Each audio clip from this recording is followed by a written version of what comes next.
and thank you visits to President Bola Tinubu in Abuja yesterday. The FCT Minister Nyesom Wike also attended the meeting held at the presidential villa. Governor Fubara made a case for the rehabilitation of the East-West Road. Speaking to newsmen after the closed-door meeting, a senior advocate of Nigeria and former president of the Nigerian Bar Association, OCJ Okocha, said the East-West Road is strategic to the Port Harcourt refinery, which the current administration has promised to reactivate.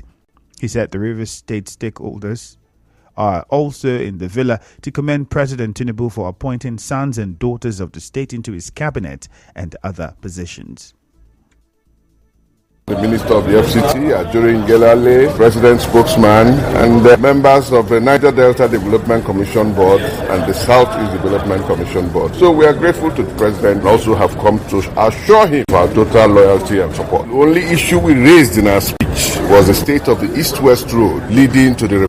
Responding, President Tinubu regretted the underdevelopment of the country in spite of abundant resources, promising to reverse the anomaly. He said part of the economic blueprint of his administration is to revamp the Port Harcourt refinery, among others. This is the only country that is so endowed, so blessed, that is still scratching the surface to grow. All I can do is pledge to work hard and pray to God to put me on the right path, not to disappoint any of you. As we promote the efforts to build a better Nigeria, a better country, the kind of example you show and commitment you have given is encouraging to do a lot better for the country. President Tinubu, who described Rivers State as the nerve center to Nigeria's economic activities, said there is need for continuous improvement to align with the efforts of the central government for greater Nigeria. Rivers is the nerve center of our economic activity. Housing to our refinery, housing to our several oil blocks, housing to our pipeline activities for the sustenance of the economic activities of this nation. They are extremely important in the scheme of things for all of us. You have shown commitment, resiliency, and patriotism to promote unity and oneness in the country. Moving on, the police say more people have been arrested in connection with the killing of the DPO of Aoda Police Division, SP Bako Bashim. The Deputy Commissioner of Police Operations, River State Command Olugbenga Adepoju, said the suspects are undergoing investigation and others will be arrested. Bako, who was gruesomely murdered at Aoda there, and we have been on the trace of these criminals, these cultists who have perpetrated these heinous acts. We've got some of them arrested, especially their chiefs, and we're still on it. And we are hopeful that we will get the principal person behind this heinous crime. DCP Adepoju also announced the postponement of the launch of the River State Operation Zero Crime Initiative to October 2, 2023.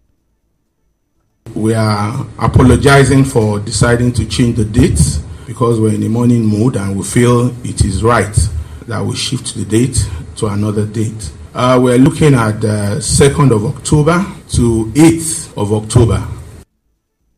Meanwhile, the River State Police Command is asking victims of police extortions to report to police stations or the police headquarters. Spokesperson of the command, Grace Eringe-Koko, said this following a viral video of a content creator who is alleging that he was arrested in a taxi by armed men in uniform along the Rumokuta axis. SP Grace Eringe-Koko urged the victim to visit the command to identify the policemen.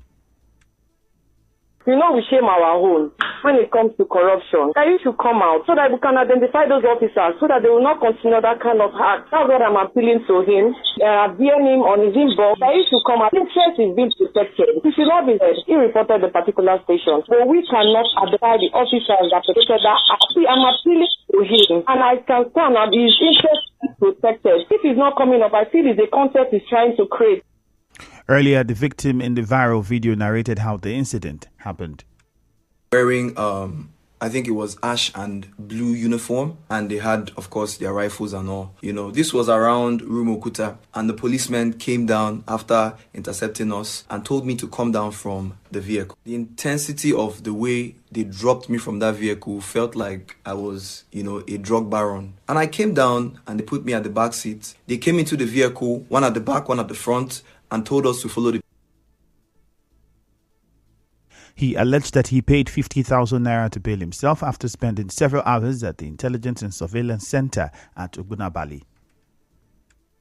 We got into, the station. They told me to take off my jewelries, take off my watch. I gave them my phone. I didn't even realize that there were a lot of boys inside that pickup van. Took us somewhere and sat us on the floor. From there straight, they moved us into a cell. We spent almost 5 hours inside our cell. I wrote a statement. They searched my phone, my emails, my WhatsApp, my accounts. They checked everything. Following morning, police officers told me that I have to pay 150,000. Ended up going to withdraw 50,000 naira and paying them cash because they refused to collect transfer so that it would not be traceable.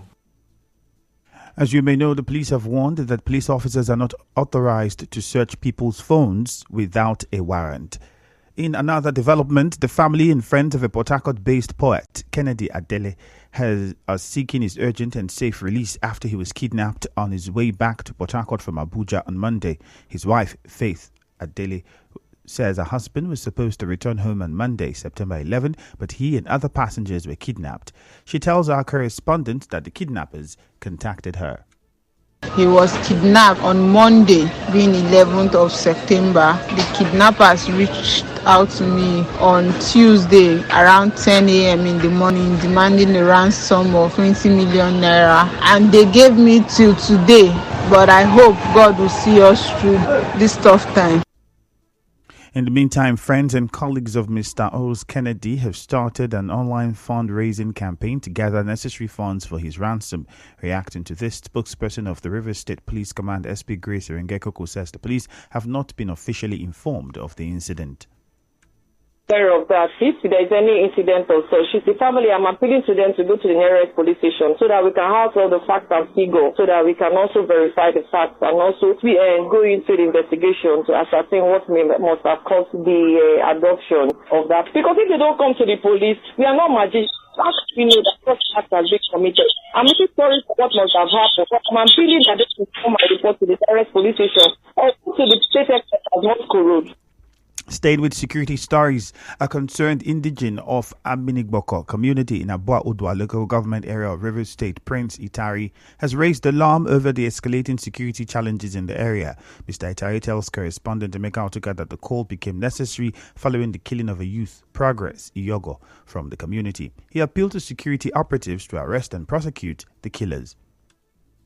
There was an incident Friday last week. This young man from a community called Abinigboko, the same community with me. We know him well. I'm a responsible citizen of the community. On his way from central of Abua, he was attacked by some hoodlums in a nearby village called O'Brien. They killed him, they cut his private part, and later brought his body back to the community where he was buried. So the reason why I'm reporting this is because we need government to intervene. It's unfair, part of Rivers State, and we are suffering this. Mr. Prince also said the incident was one too many.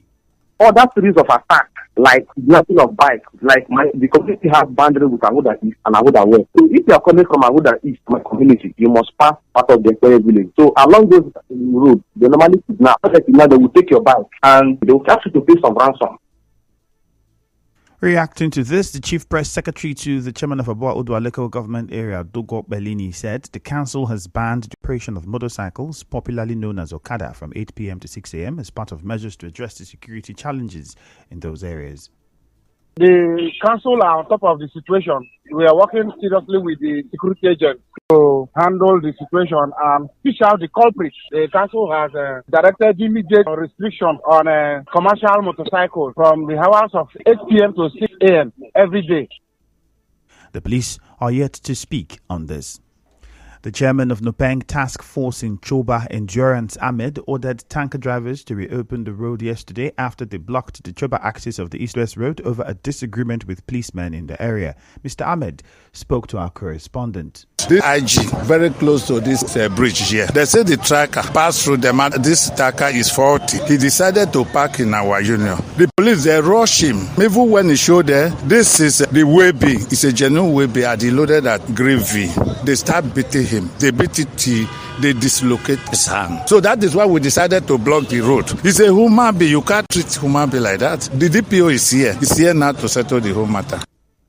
Earlier, policemen and tanker drivers at Choba clashed after a policeman allegedly injured the hand of one of the drivers for refusing their extortion demands. One of the tanker drivers spoke to our correspondent about this. That our motor is faulty. If anything that happens that we off this thing now, the thing will block the road and the motor will be hard to start. So the police was insisting on, and they say move. But they tell them they don't agree. So the union even come there, contact them, say they are the one that pulled this motor from Emoha because of tax fraud. Only for my boss to off the ignition. As he just stepped down, police started harassing him. BT started using this thing. They are hitting gum on him. Since that was a caution, if you watch now, you see the caution. And just now when they go bring her, carry everything. Away from that, some residents of Rumo Keda community in Ogbogoro town, Obiakpo local government area, say they swim through the canal bordering Rumo Kwachi and Rumo Barali to get access to their farmlands. In an interview with our correspondent, some of the residents said they've lost their lives while trying to gain access to dry land. They called on the Rivers State government to urgently construct bridges to link the canal to avert any further loss of lives. If water come now, we go swim and go. When we go come back, if in full, we go swim, come back. Not everybody sabi swim. When water full, there's no way you can cross that place except water dry. Or if you try to put there, you will die. Most of the times, children will cross to go and cut vegetable. Before coming back, water don't full. At least a bridge or boat. May government help us. When rain fall, we can not be able to walk. Even where we have canal, there is water there across it. When water float, there's no way to cross. So let them come in and look into it and do a small bridge so that for we to use it and work our farm. We need assistance. We need government to come into this street, Minikuga Street in Obogoro community town. A community stakeholder, Stanley Shewobi, said the drainage system constructed by the former administration has been abandoned. What we are facing here is a terrible scenario. The drainage dug by River State government, very close to this canal, but they stopped there for almost either 8 to 9 years ago. So either February or March, 3 children, they went to cut vegetable in the farm. They crossed when the water dried like this. As they are coming back, 2 of them passed when the water was coming small, but the other one couldn't. Before the boy should rush, the water have risen up to the brim and was dry. It was buried somewhere. We are asking government to come to this area. As they have marked that Rokada road, they should do a small bridge across this canal. Our correspondent observed that residents who were going to their farmland were seen walking past the canal to access the farmlands. Still to come, PDP accuses APC of plans to make Nigeria a one-party state. Stay tuned.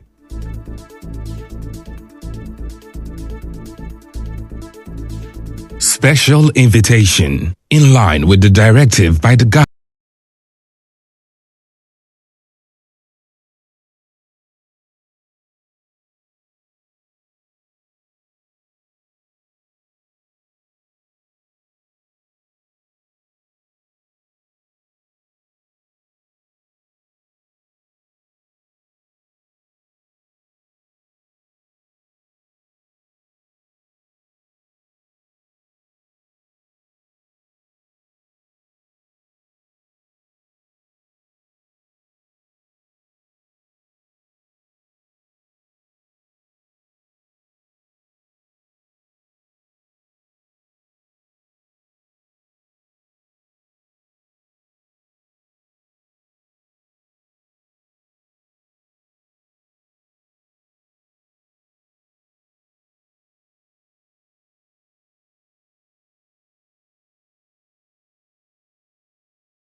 has the courage to right the alleged wrongs contained in presidential tribunal judgment. The acting BOT chairman of the party, Senator Adolfo Zwabara, said the party will get justice in the Supreme Court over the February 25 presidential election.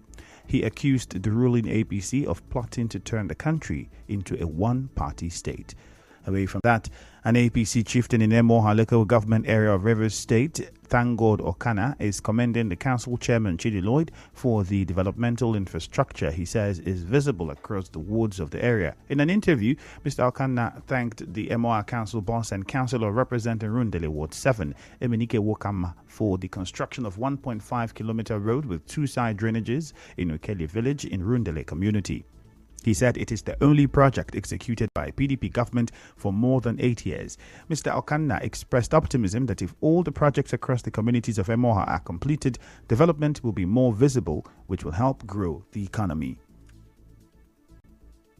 Chief Honorable Dr. Chidi Lloyd has done very well infrastructurally. A case study of a project in Rundele, a virgin road, 1.5-kilometer road with dual carriage drainage that was done and completed by his administration is worthy of commendation. Dr. Lloyd deserves the commendation of Rundele people for that singular project. So I stand with the leadership of Rundele, the opinion leaders, and the youth to also commend and congratulate Lloyd for that singular road he has done for us.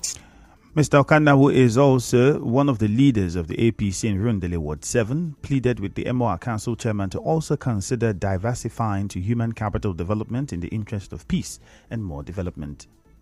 Lloyd has also similar road projects in almost all the wards in the local government. In the council secretariat itself is like an industrial area where numerous of projects you see ongoing. Dr. Lloyd deserves a commendation, also urging him to also diversify a little on human capital development in the LG. Let me also use this medium to commend the councillor representing Ward 7, Honorable Emenike Wokama, for his commitment in attracting good projects to the local government and also to Rundele in particular.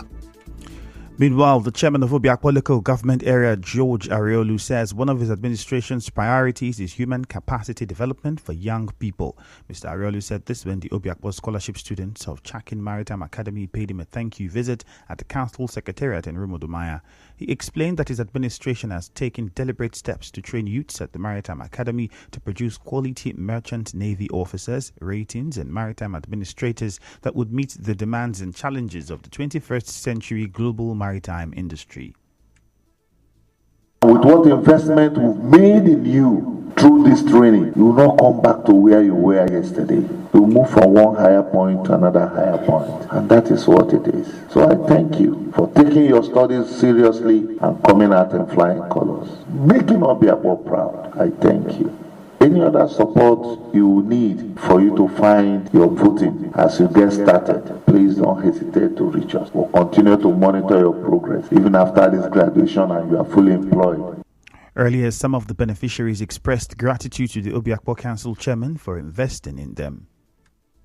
Sir, I am here with my fellow cadets to say thank you. You've done so much for us. This school fees, most of our parents cannot afford it. Most persons may not know what Chakin is. Chakin is currently the best maritime school in the whole West Africa. I feel very grateful to the chairman. I wasn't this way, but with his help, with this scholarship program that he carried out, I have seen a great transformation in my life. So I want to say a very big thank you to Barrister George Ariolu. I am the non-indigene in this group. On behalf of myself and my family, I want to say a very big thank you, sir, for what you've done in my life, because it's not easy to train a non-indigene such amount and in such university. And sir, I will continue to keep the Obiakpo flag flying wherever I go. Correspondent Emeka Otuka reports that some of the students were trained in marine engineering and nautical science. Elsewhere, the Ekinigbo Clan Council says the chiefs and award holders in the clan have approved the dissolution of Charles Wallison's led executive of the Ekinigbo Youth Council. A statement by Eze Ekbara Ekinigbo II, Eze Professor Reginald Amadi, and Ekinigbo Clan Council Chairman Gabriel Chinwo said the resolution is a result of his media denigration of the stool of Eze Oha Akbara and unguarded abuses on Eze Chikewo Luwodo and Eze Oha Akbara IV, the paramount ruler of Akbara Kingdom. The council also announced the appointment of Bobby Ezekiel as acting President General of the Ekinigbo Youth Council. The Ekinigbo Clan Council also directed Chief Roland Amewule to immediately apologize within 48 hours to Ezewolu Wodo, Ekinigbo Clan, and Abara Kingdom in general, as well as retract his remarks against him or face the consequences. The council further urged Chief Billy Owunda to abide by the judgment of the Abara Kingdom Council of Chiefs and desist from parading himself as Eze Ekinigbo. In other news, satellite television DSTV says it is offering a special package called the DSTV Prestige. A statement from DSTV said it is turning its focus to the world of luxury, where exclusivity reigns and customers seek more than just products to create unique and exclusive experiences. The DSTV Prestige Special Package has 1 year of non-stop premium entertainment, VVIP customer service, a limited edition gold decoder, and exclusive lifestyle benefits. The statement said subscribers will enjoy exclusive discounts from Swatch, Nike, Eco Hotel, Polo Luxury, MedPlus, Tommy Hilfiger, Adidas, and others. The statement also said that the DSTV Prestige is a true embodiment of exclusivity and special treatment. It urged those interested to visit dstv.com/prestige to sign up. And now we'll bring you news from around the world. On the news, the UK, France, and Germany have announced they will retain sanctions on Iran in an attempt to... For more talk, news and sports, stay tuned to Nigeria Info. We'll be right back after this.